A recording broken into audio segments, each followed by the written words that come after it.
हिंदू को जागृत करना ये दुनिया का धरती का सबसे कठिन काम है। भारत तभी तक लोकतंत्र है जब तक हिंदू बाहुल्य है। संभल प्रकरण एकदम सरल है। न्यायालय के आदेश पे सर्वे का काम शुरू किया गया। हम उससे एक कदम आगे हम ये कहते हैं कि जुड़ोगे तभी बचोगे। मुस्लिम तुष्टीकरण का सबसे क्रूर, सबसे भोड़ा उदाहरण। जब प्रभु राम चाहे हैं तब यात्रा हुई है, तो हर चीज़ अपने समय से होती है। सभी काफिरों को प्राउड काफिर का नमस्कार।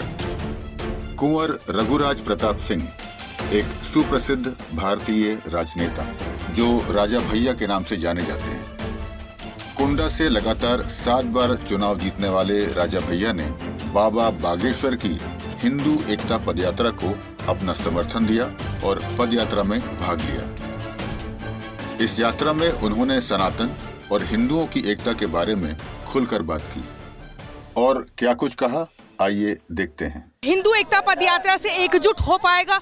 ये 9 दिनों की यात्रा क्या काफी है? देखिए, हिंदू को जागृत करना ये दुनिया का धरती का सबसे कठिन काम है, लेकिन ये बहुत प्रभावशाली रहा है। इस यात्रा के माध्यम से जो जनसामान्य में चेतना व्याप्त हुई है, ये बहुत ही स्वागत योग्य है, उत्साहजनक है।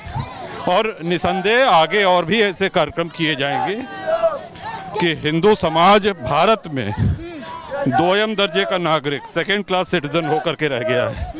और जो भी संत महात्मा महानुभाव जो इसको करेंगे, हमारा और हमारे दल का पूरा समर्थन रहेगा। लेकिन ये कहा जाता है, अगर ब्राह्मणों की बात करें या राजपूतों की बात करें, जो कि आप हैं, हमेशा वो भेदभाव करता है निचली जातियों के साथ, अपने साथ नहीं बिठाता। लेकिन इस यात्रा का मकसद है सबको एकजुट करना, एक साथ करना। ये संभव हो पाएगा?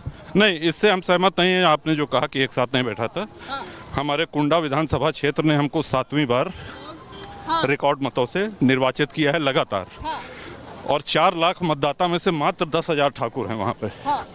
तो सभी का आशीर्वाद मिलता है। वोट तो मिल जाती है, लेकिन साथ में बैठ के खाने की बात हो। बिल्कुल। आप आइए हमारे यहाँ। और यदि कहीं कोई भेदभाव है तो उसको दूर करने का जो प्रयास हो रहा है वो सराहनीय है। ये सराहनीय प्रयास है। उत्तर प्रदेश की अगर राजनीति की बात करें, आप भी वहीं से आते हैं, 27 में भी चुनाव है।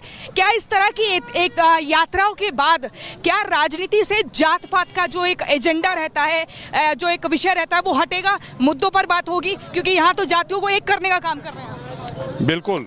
जातिवाद से हिंदू समाज कमजोर होता है, जातिवाद जितना फैलाया जाता है। आज आप देखिए कि कितने राजनीतिक दल एक ऐसे दल से गठबंधन करे हैं जिसका घोषणा है कि हम सनातन को समाप्त कर देंगे। तो इस तरह की जब चोट सनातन पे होती है, हिंदुत्व पे होती है, और भारत तभी तक लोकतंत्र है जब तक हिंदू बाहुल्य है। इसको आप मानेंगे, भले ऑन कैमरा न माने। तो एक चेतना जगाने का काम हिंदू समाज में समय समय पर संतों महात्माओं द्वारा होता रहा है। उसी कड़ी में आप ये यात्रा देख रहे हैं। हिंदू अगर अपनी कमियां दूर कर रहे हैं, जातिवाद का जहर दूर करा जा रहा है और समाज को मजबूत कर रहे हैं, ये तो सकारात्मक काम है। इसमें जहर कहाँ से आ गया? ये तो अमृत है। अगर हम संभल की बात करें, इन दिनों काफी चर्चा में है संभल की वो जामा मस्जिद, जहां पे सर्वे हुआ। सर्वे के दौरान हंगामा हुआ। उसके बाद देखा कई सारे चिन्हित किए गए लोग जिन्होंने हथियार चलाए, महिलाएं भी चिन्हित की गई। कैसे आप देखते हैं? बार बार वर्षी बैठ का हवाला दे रहे हैं, क्या टीम सर्वे नहीं करने जा सकती? संभल प्रकरण एकदम सरल है। न्यायालय के आदेश पे सर्वे का काम शुरू किया गया। अदालत का निर्णय सर्वमान्य होना चाहिए। राजा भैया, बार बार ये कहा जा रहा है कि इस भारत की समस्या का एक ही हल, वो है बजरंग दल। क्या आप भी मानते हैं?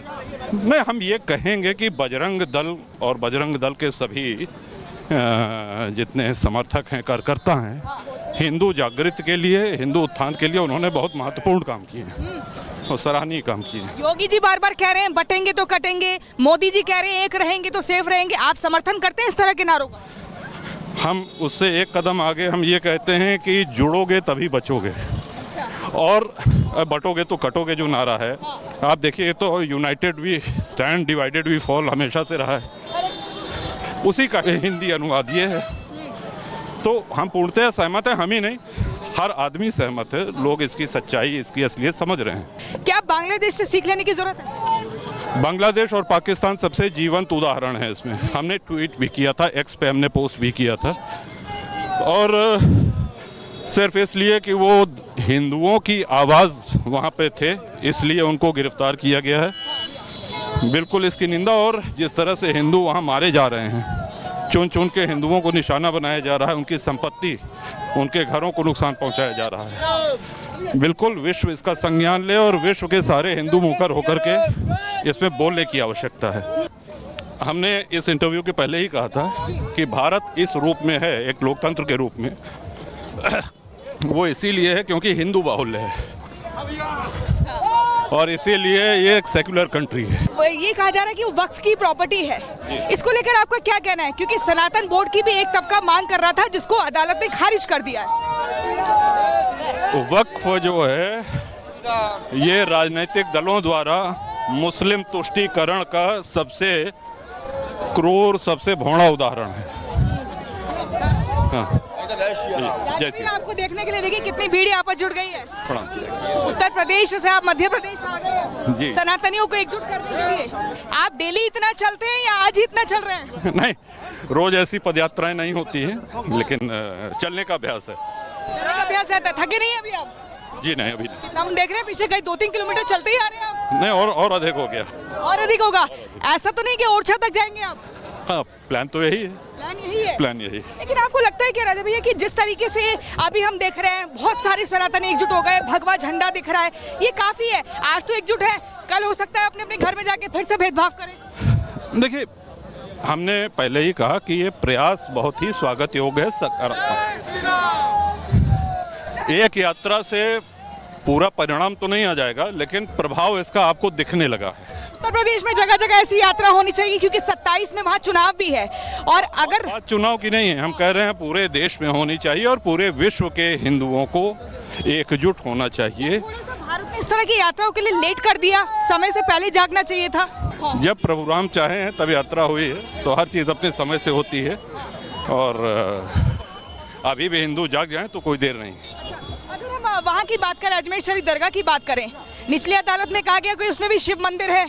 अब इसको लेकर भी कुछ मौलाना कह रहे हैं, ओबीसी कह रहे हैं कि हमें परेशान किया जा रहा है, 1991 का वर्षिप एक्ट का हवाला दे रहे हैं। क्या है मतलब, क्या सर्वे अगर कर... अजमेर की हमने कोई खबर पढ़ी नहीं है तो वहाँ पे हम टिप्पणी नहीं कर सकते हैं, लेकिन अगर कोर्ट किसी भी मंदिर में या मस्जिद में कहीं सर्वे का हो तो कोर्ट का आदेश सर्वमान्य होना चाहिए।